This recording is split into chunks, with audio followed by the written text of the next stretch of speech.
Ms Legalista here. Welcome to the video. I feel like it's been a long time since I've done any videos. I was out of town for a little while. You know how it is when you come back? However, the amount of time was that you were gone, you can double that for what it takes to get your life back on track. So, I want to show you this picture of Yvonne. This is Yvonne.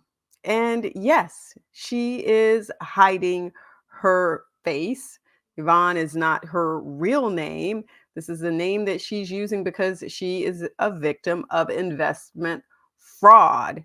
And she still feels some kind of way about people knowing who she is. She feels a little guilt, a little shame. Even though she did everything she could to sort of research this, she doesn't really want her family to know. She doesn't really want her friends to know. She doesn't want her colleagues to know. So she went on, and I think it's WSB TV 2, to talk about this so that other people could know what happened and learn from her mistakes. And I'm just going to talk about it here. And I'll put the link in the bottom so that you can go to the channel and check it out yourself and listen to the full video. It's not that long, it's only about 4 minutes long. But I want to take some time to sort of go through what happened and how you can protect yourself. She lost over $100,000. She called this a lifetime of work. Lifetime of work. Imagine saving all of that money, then deciding you're going to invest it and have it taken from you, have it stolen by a fraudster. Let me give you some background here. First of all, she said she considers herself to be one of these common sense type of people. She doesn't really fall for a whole lot of fraud because guess what? She will take the time to do her research. And she did. She didn't want to just go out there and start investing her money willy nilly because she knew, hey, I don't really have the expertise with this. I don't want to make mistakes. I don't want to do the wrong thing. And I don't want to get scammed. So I'm going to do my research. Well, what did she do? She found someone who was supposedly an employee of Fidelity, registered with FINRA, and someone who looked like they were my voice is going now, a financial advisor who could give her the information that she needed. And yes, she looked this person up. Yes, this person was registered. Yes, this person worked for Fidelity. So, what went wrong here? What went wrong? Well, let me tell you what happened. She started small. Good move, right? She said, I'm not going to turn over all of my money to this person. I'm just going to turn over some of it. I'm going to start small. I'm going to give this person $5,000 and we'll see how this goes. Now, that was a really good move, right? That was a smart move.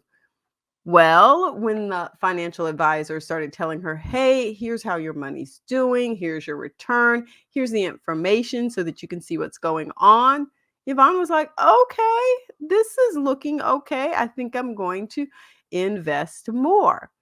So that first time she sent the funds via ACH.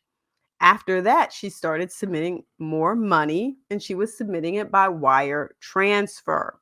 Okay, red flag number one. We'll come back to it. Wire transfer. She was doing so well, she thought, you know what? I'm going to cash out. I'm going to cash out, take my money while things are good, because you never know what tomorrow's going to bring. I'm going to cash out. When she reached out to the financial advisor to say, hey, cash me out, the financial advisor told her that she would need to pay taxes on some of the money.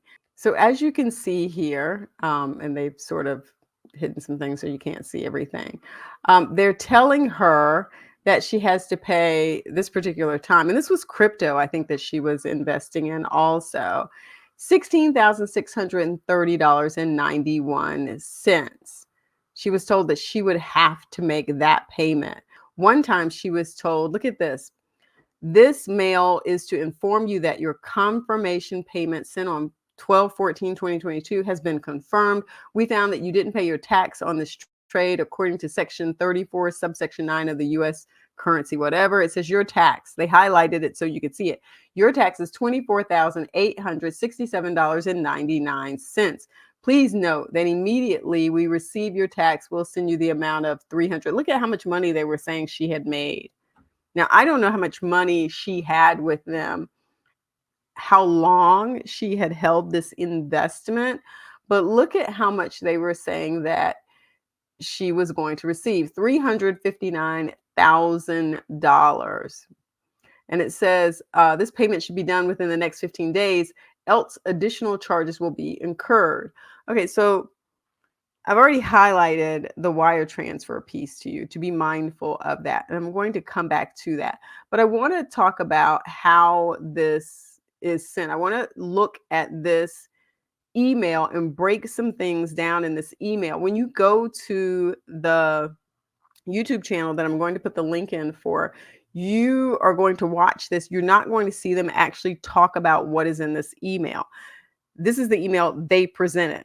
So I'm going off of this to talk about. They didn't say that this was made up, okay? This is what they said she received. Look up here at the very top, okay? iqoptionpay.info@gmail.com.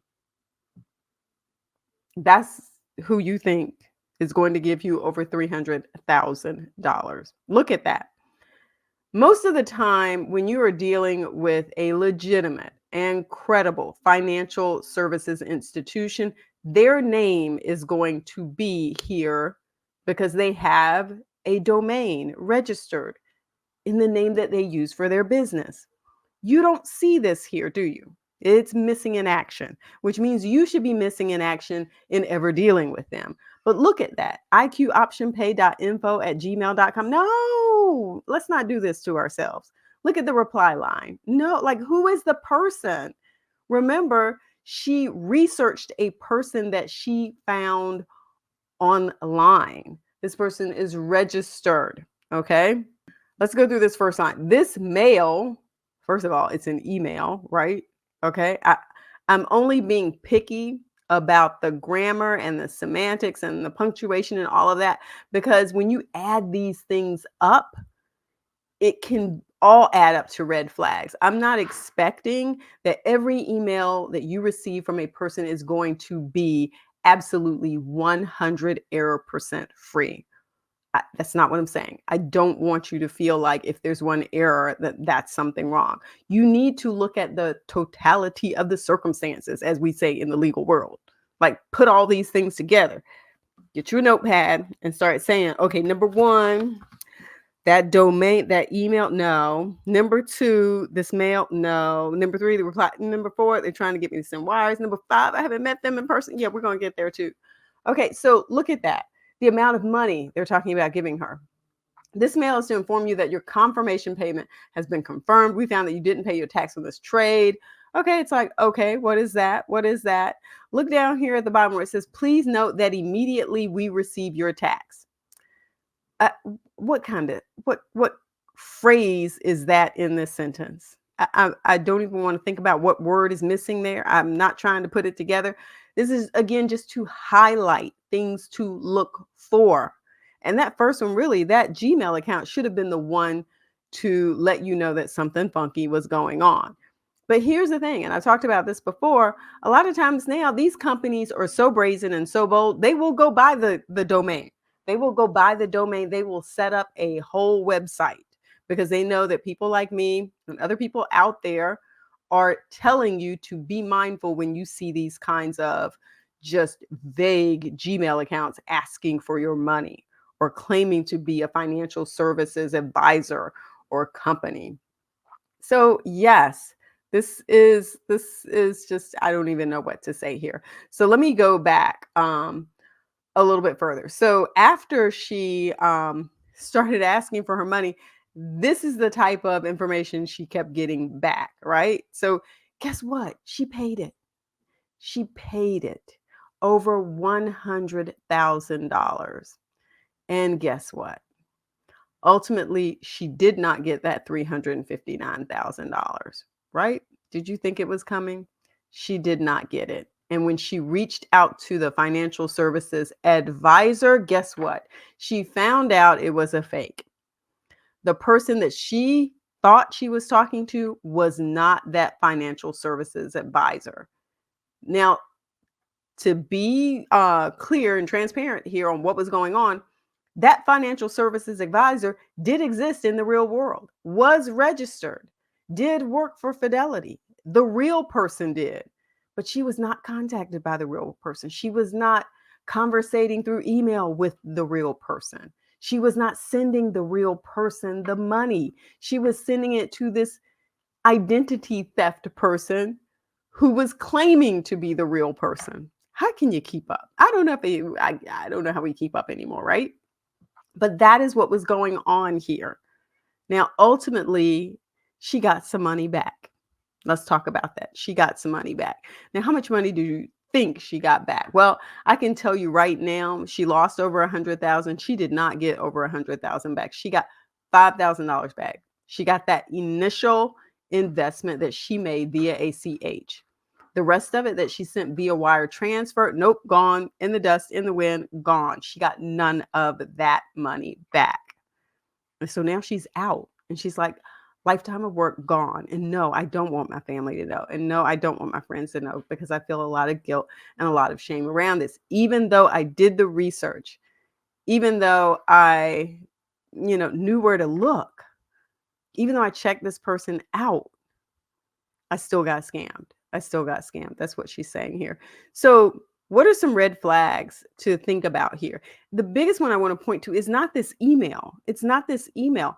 It is seeing a face. It really is. I do a lot of work on the phone, virtually, and some of my clients never see me. Never see me face to face. Some of you on YouTube probably see me more than some of my clients do. But they go to my website and they're just like, okay, that's her. If I go to the state bar's website, they have a name and the names match. And then they go to my LinkedIn and they say, okay, that's the same kind of picture that looks like her also. And I can now look at some of the places and things that she has listed here. And that sort of matches what's on the state bar's website. And so I'm adding all these things up. And hey, if I go to her Facebook for her law firm, that looks the same too. And I can track her personal Facebook now. So that's her. That looks like that's her. But suppose you call a number thinking that that's me and it's not. This is essentially what happened to that lady. Like she found the right person, but the person on the other end of the email, the person on the other end of the phone was not who she thought it was. So one of the things that I really recommend is having that face to face with the other party. And my clients are welcome to have Zoom calls with me or to meet with me in person. Now, granted, meeting me in person is probably going to cost more money, but a Zoom call, we can do a Zoom. I can send a link. And so if you're willing to give over 100K, if you're willing to give that first 5K, I want to see what you look like. I want to run your picture, see who you are. Do we have friends? Do you live in the state? Who are your people? Who are your people? I literally was talking to someone a couple of weeks ago to find out that his people lived down the street from where I grew up. Like I grew up on this corner. His people were on this street right here. Okay. Small world. I didn't know the person. I was responding to an email, like literally did not know the person. Come to find out, our families know each other. You can really do a lot of research on your own now, but you have to be mindful of what these scammers are putting together to take your money. So some of the things that they recommend, again, looking at this domain for this email account here, checking out the information and the writing. Does it make sense? Is it clear? Is it free of errors? Again, I'll put an asterisk beside that. Is the amount of money that they're saying you can make ridiculous? Does it make sense? 359,000 quick turnaround. I don't know what the turnaround time but if it's too quick, does that make sense? Look at it and see. Meet with the person. Where's your office? I want to come by your office. I had somebody ask me that the other, can I come by your office? I wasn't really in the office. We did a Zoom and I'm good with a Zoom, Then this other one, if you can't get that picture of them, go by the office, do the Zoom. And then the last one that they talked about was the difference between the ACH transfer and the wire transfer. The ACH, they were able to get that money back. The wire transfer, as soon as that wire is gone, it is gone. Okay. So those are some things to think about with what happened with Yvonne, why Yvonne really didn't want to come on camera, but she wanted to share the story of what happened. So be mindful of what's going on out there, and make sure you're not just doing your research, but put your eyes on people. Put your eyes on people. All right. Don't forget to give the video a thumbs up, and don't forget to subscribe. Mwah. Peace.